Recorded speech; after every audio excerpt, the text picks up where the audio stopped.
Thank you, Helen.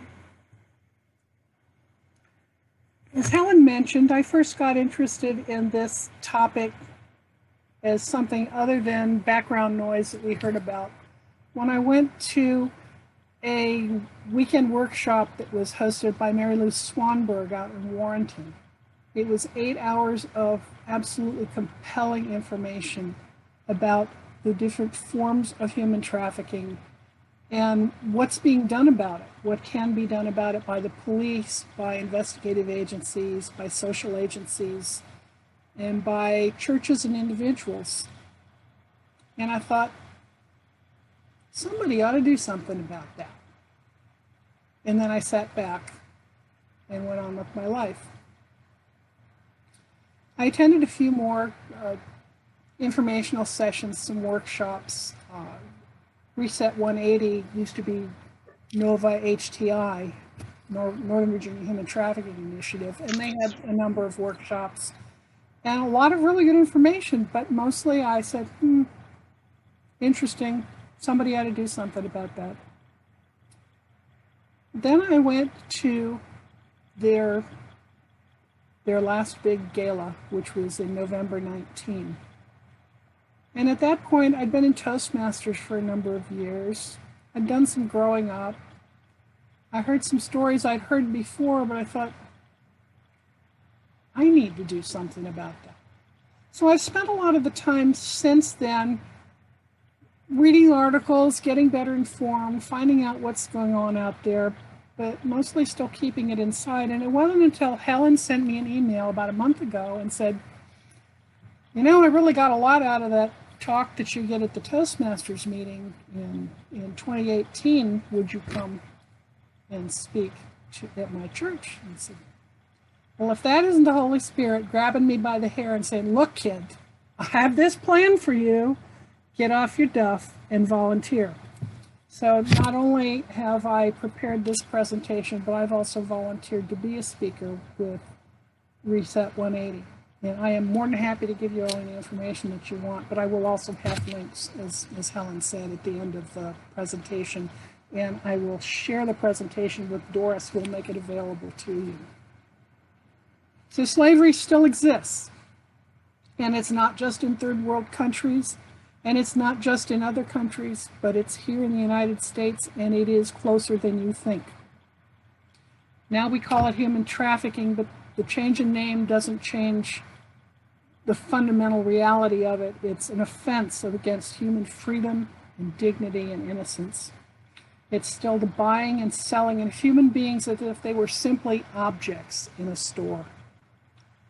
And trafficking victims don't necessarily stay where they're collected. They can be transferred all over the country, all over the world. Just because somebody has been taken doesn't mean that they'll stay near home. My own family experienced what, in retrospect, was probably a human trafficking story. I have a distant cousin who just disappeared one day. She was 15 years old, lived in South Dakota. And her family and all the family around, and the police department and the FBI looked for her for years. 5 years after she disappeared, her body was found behind a convenience store near home. They never got the whole story. They don't know what happened. But clearly, she had been near home all those years, and they never got a chance to say goodbye to their daughter.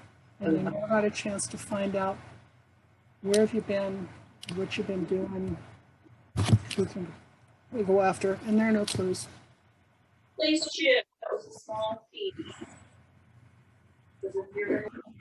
I mentioned that I attended a conference in 2018. I'm going to share my screen now and actually give you some information here.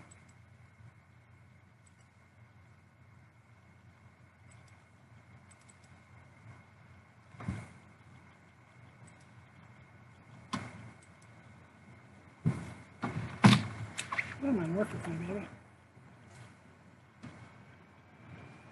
One of the people at the conference was a mother of a girl who had been trafficked. I'm going to just read you. I hate it when people read to me on the screen, but this is something I think you need to hear out loud. I thought he was just my daughter's boyfriend. I had no idea who he really was until the police showed up at the door. I didn't want to believe them at first, but I knew something was different about her. She wasn't acting normal and was isolating herself more and more from her family. If I had just asked what was going on, maybe her innocence wouldn't have been taken from her.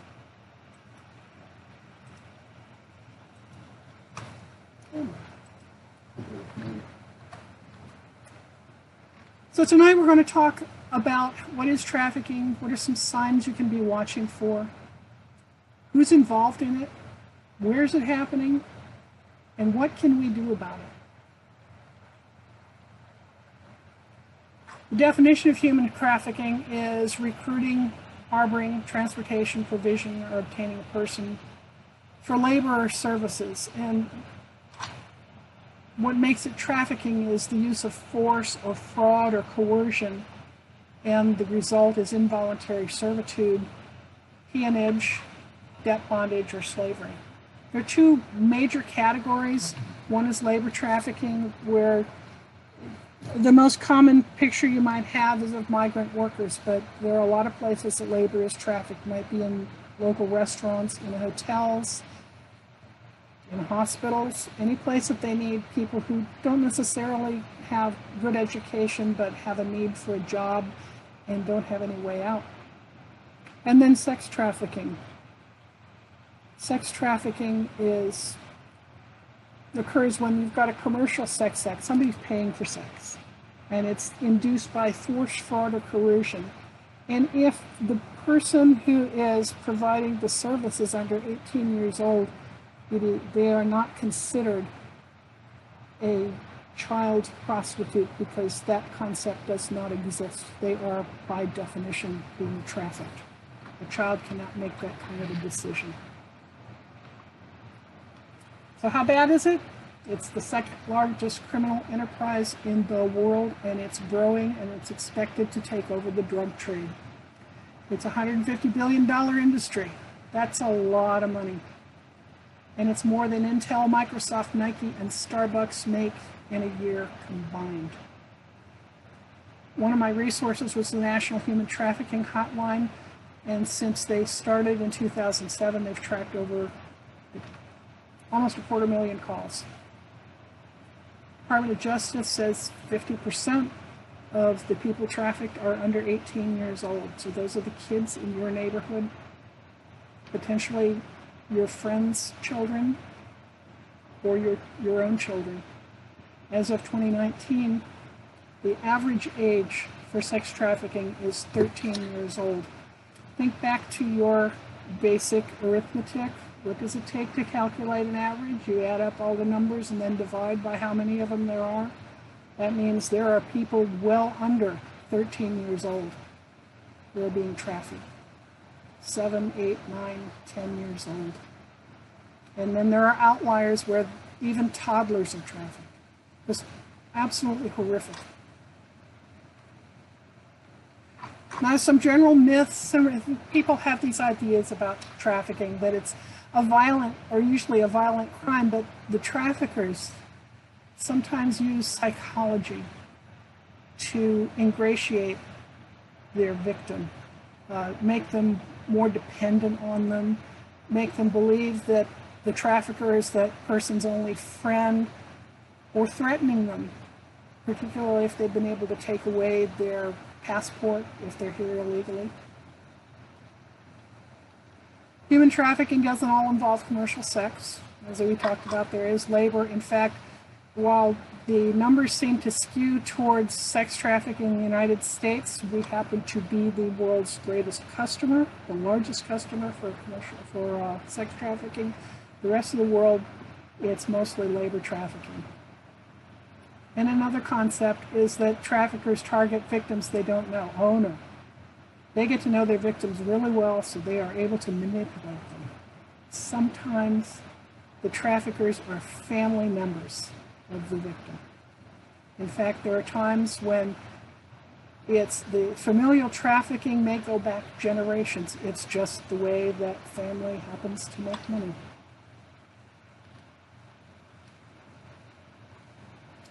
So there are 5 signs of trafficking that are kind of the big ones that help you kind of get your mind thinking in terms of what I'm seeing possibly trafficking. And I use she here, but boys are trafficked too. Roughly 7% of those trafficked are male. What kind of companions does this person have?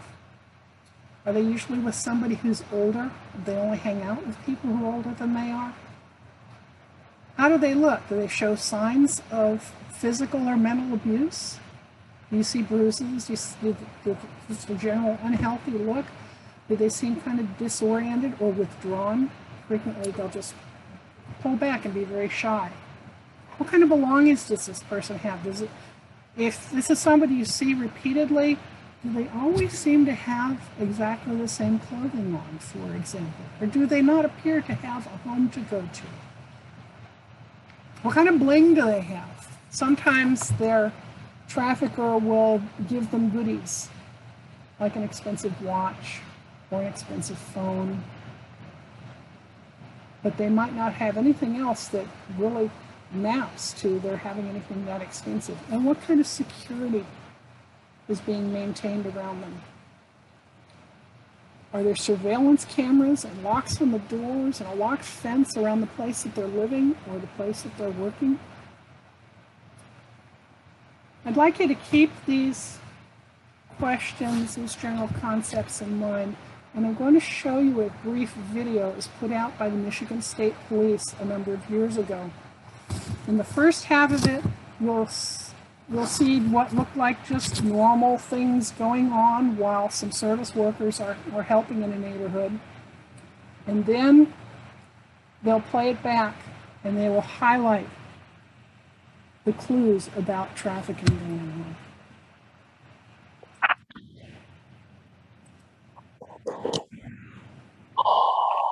When you work in the service industry, you see a lot of homes in all sorts of areas.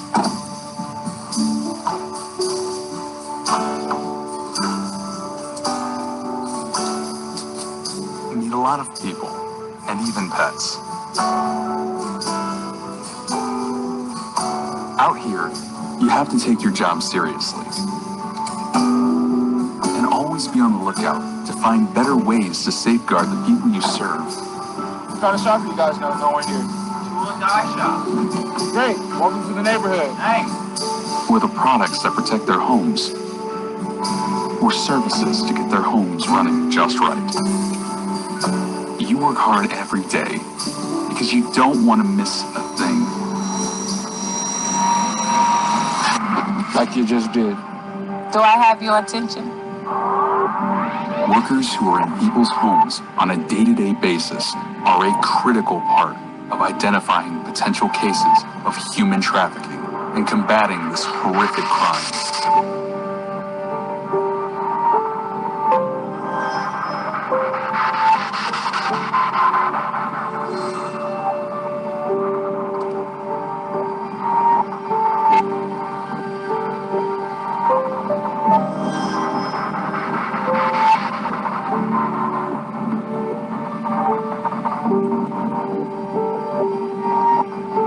When you know what to look for, you can help bring an end to human trafficking.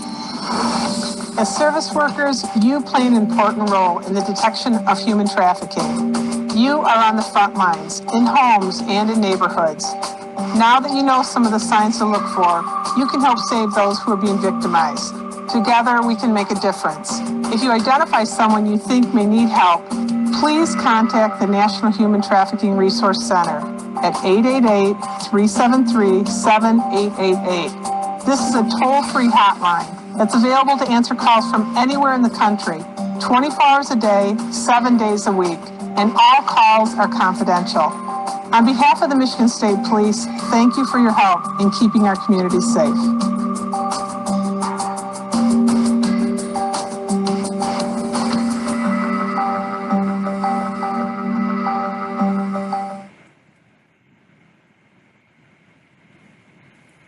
presentation that I'm going to share with Doris has got links to all of these things, so if you want to go back and look at them again, you can see them. But I'm not going to ask for a show of hands or anything, but how many of you caught the signs? They look like just kind of everyday things, but there's everyday stuff you just have to be aware of.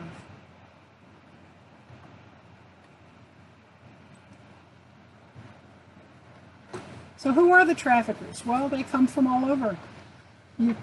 There is no pattern to what a trafficker looks like. They come from every race, gender, socioeconomic group. Sometimes it's a boyfriend or a girlfriend, as in the example that I gave you at the beginning. Sometimes it's a gang. They'll bring in kids, letting them believe that the gang is a safe haven for them, and they find out that it's anything but. Sometimes it's in the employers. For example, in the illicit massage businesses, where they may hire somebody in thinking that she's going to be a masseuse, and she finds out she's doing a lot more than massaging. And again, some families have made sex trafficking their business.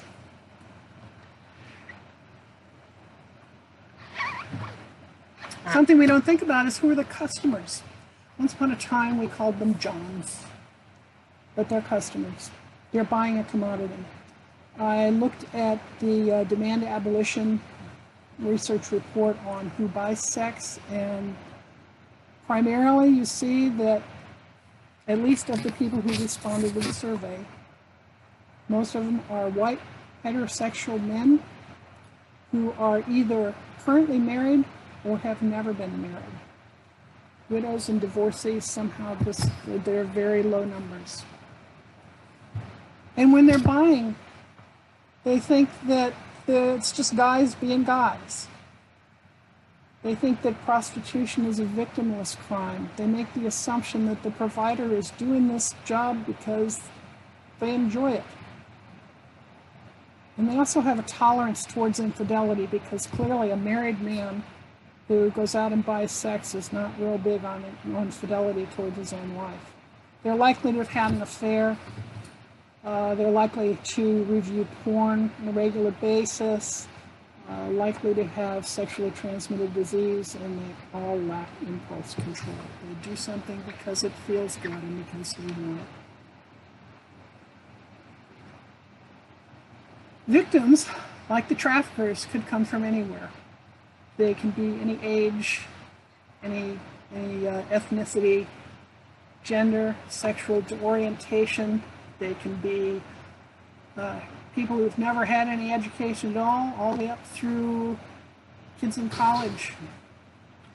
A lot of times you find that the traffickers are targeting people with pre-existing disabilities or emotional issues. Perhaps they were abused at home. They're trying to escape a miserable life at home, and they escape into a life that's even more miserable. The average age for people to be recruited is 11 to 13 for boys and 12 to 14 for girls. Think of the kids that age that you know, and they're targeted. And once they've been brought into the life, their average life expectancy is 7 years.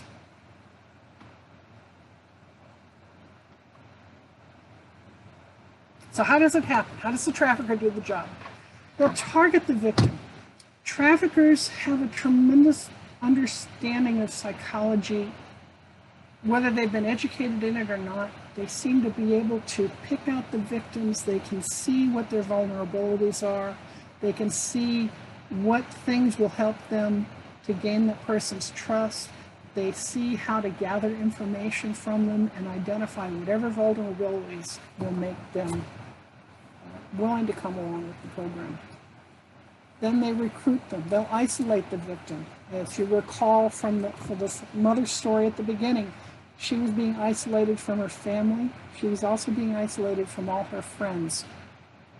The boyfriend was making himself the only person that she was hanging out with, until he took her to where his gang was, and they gang raped her.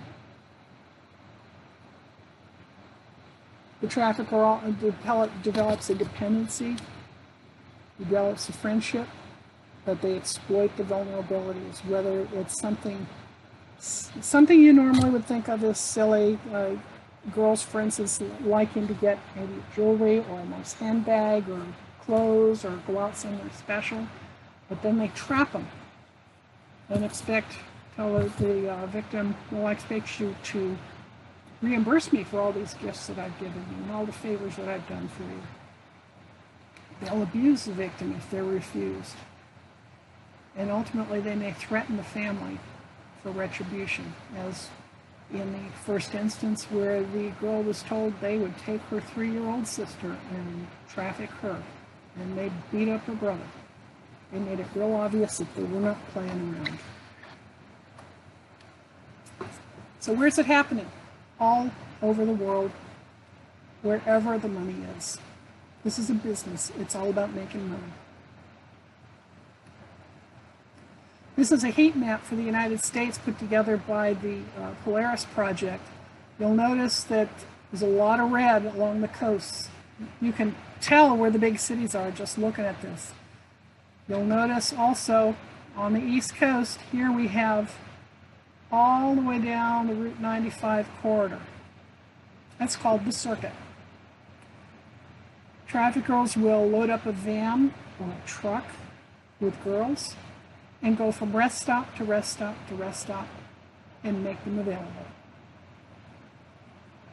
Throwing out the ones they don't need anymore, maybe picking up some new ones, but up and down 95 all the time.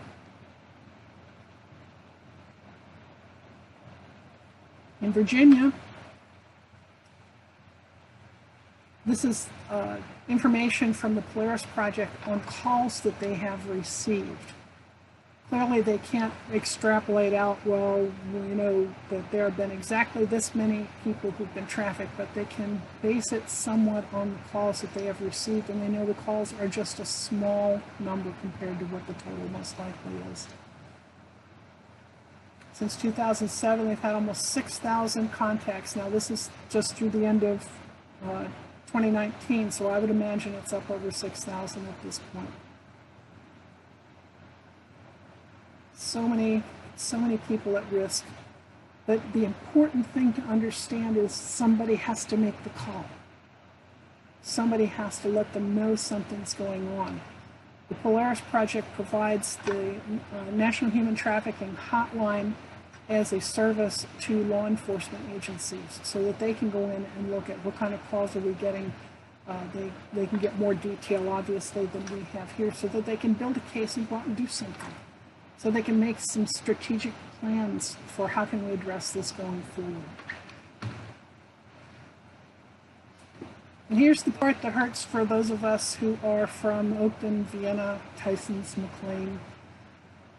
This map is an output from a study done by the group that's now Reset 180, where they investigated illicit massage businesses. These are ones that were identified by the police department. They know what's going on in there, but they don't have the legal standing to go in unless they've got witnesses to tell them what's going on. They can't do anything about it.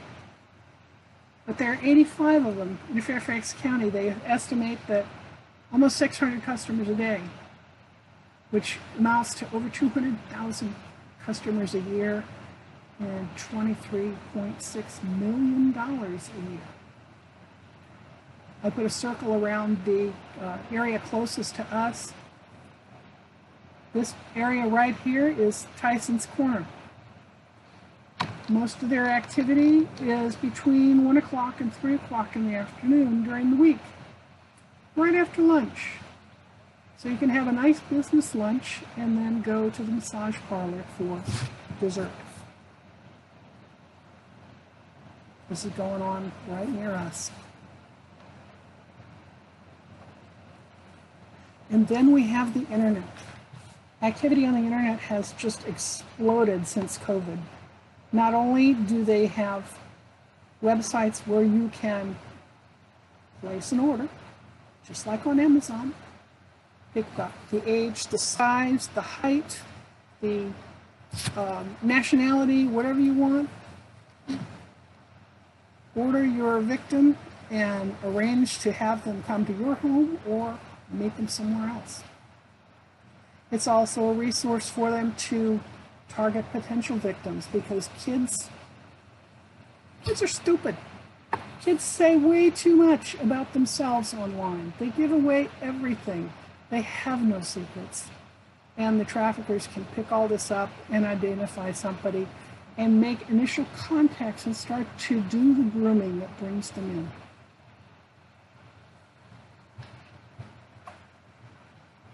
So why does trafficking happen? As horrible as it is.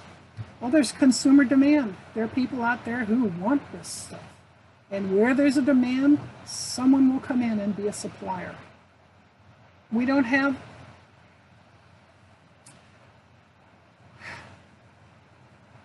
entirely trustworthy individuals at all levels in our government.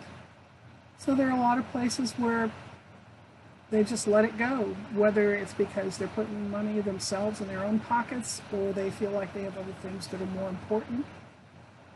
And finally, it happens because those of us who find out about it don't speak out. We're all guilty of it because we let it happen. John Whitehead wrote an article called "The Essence of Evil: Sex with Children Has Become Big Business in America." And he basically said every individual who doesn't raise the alarm is guilty of helping sex trafficking continue.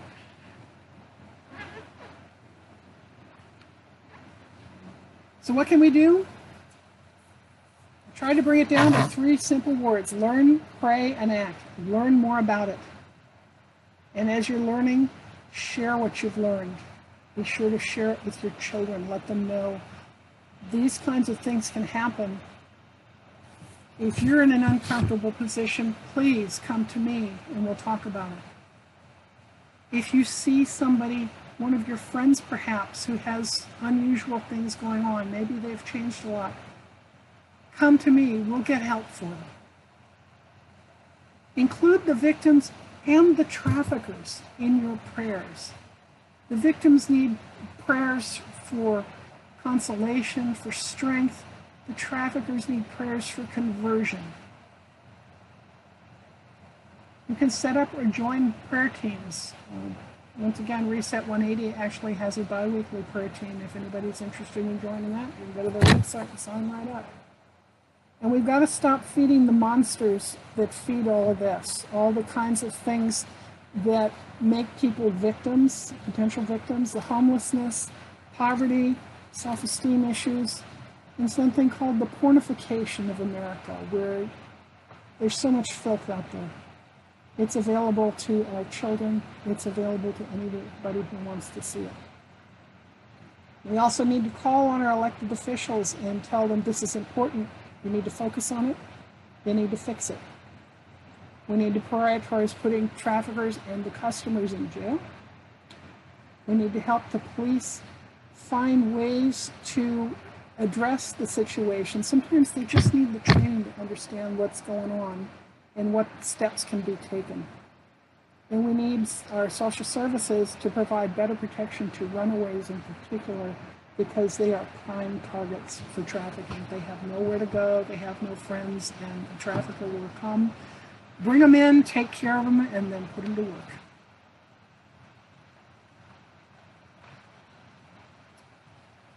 With respect to the pornification of America, Holly Martin Smith wrote a book called Walking Prey. Holly is a survivor.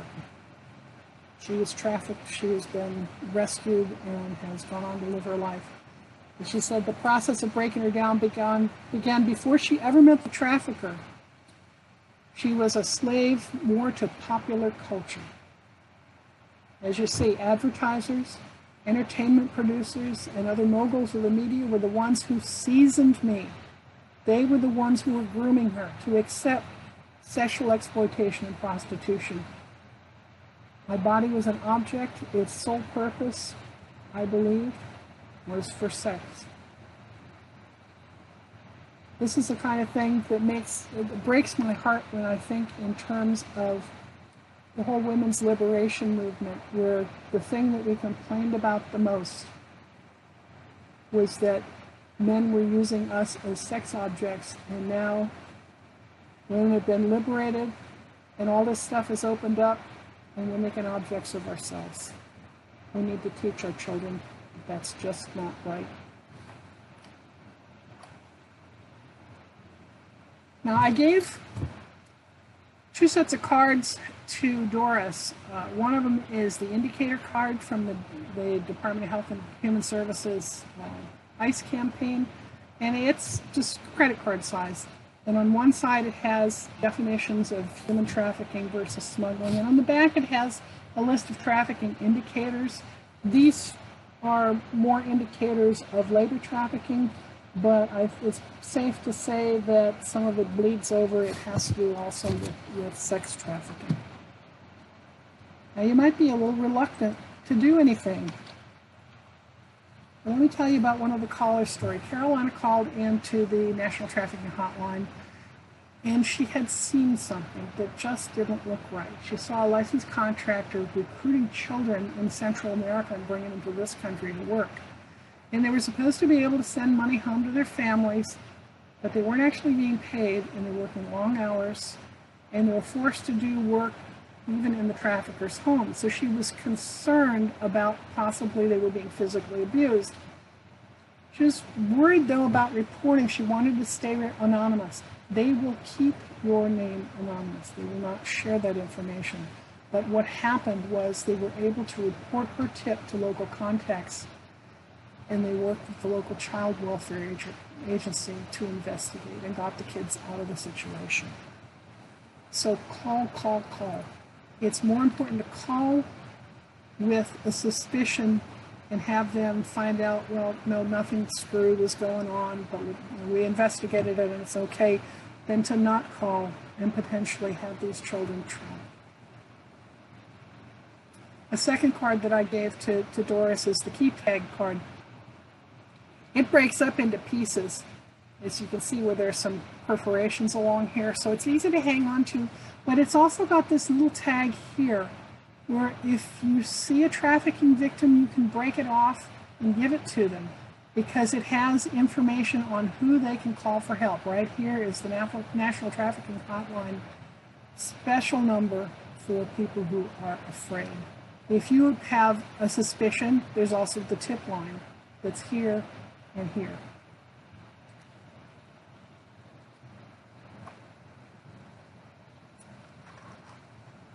So here's a victim's story. She was trafficked for 3 years when she was 14 years old. All the time she had both parents in her life, and she was seeing a counselor, and even ended up on probation for running away, but no one ever helped her. No one ever asked her what was going on. And if somebody had cared enough to just ask what was going on, she might never have been a victim. So ask the question. And I want to end on a success story. A teenager was trafficked and connected through to Reset 180 through federal law enforcement as a result of tips through the trafficking hotline. She'd been abused as a child, and that was what sort of opened the door, so she was comfortable with the idea of, or if not comfortable, at least she understood what it was like to be abused. And her boss began pursuing her. She managed to break away, though, and now she's got a baby and a family. And they've helped her with a delivery mentor to have the baby and got items for them, and they've provided her with housing and therapy and taught her how to budget and help her with babysitting. Good things can happen, but they only happen if somebody stands up and says something to try to help them.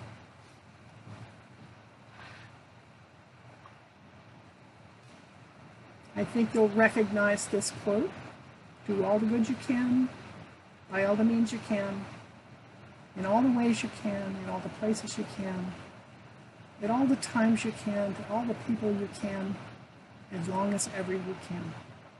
Because people need your help. you can help me. Thank you.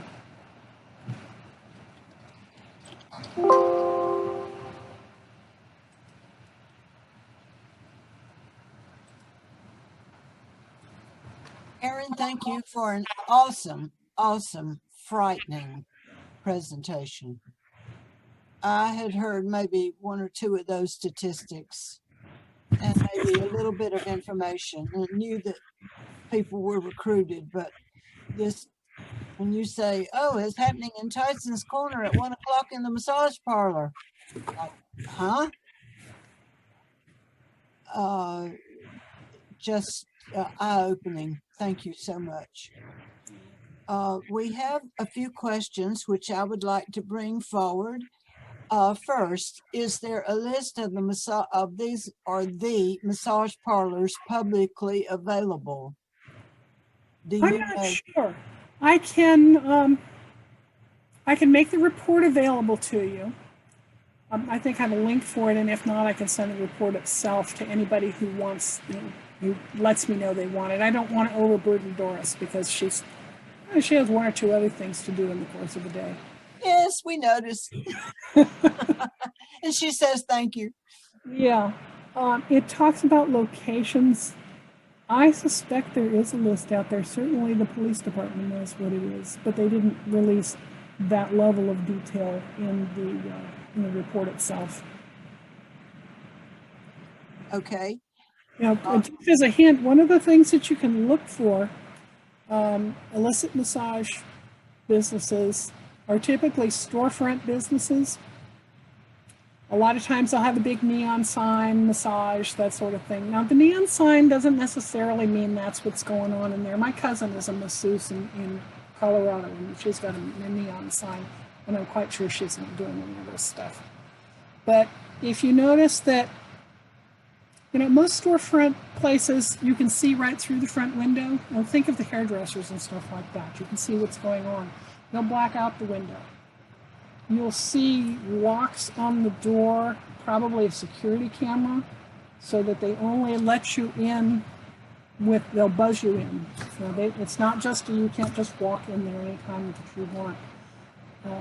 Sometimes, you're not going to see this at Tyson's, but some places will be surrounded by a wall and barbed wire. But enough things to make it clear that this is, we're not going to the donut shop by any means. It's somebody's trying to hide something.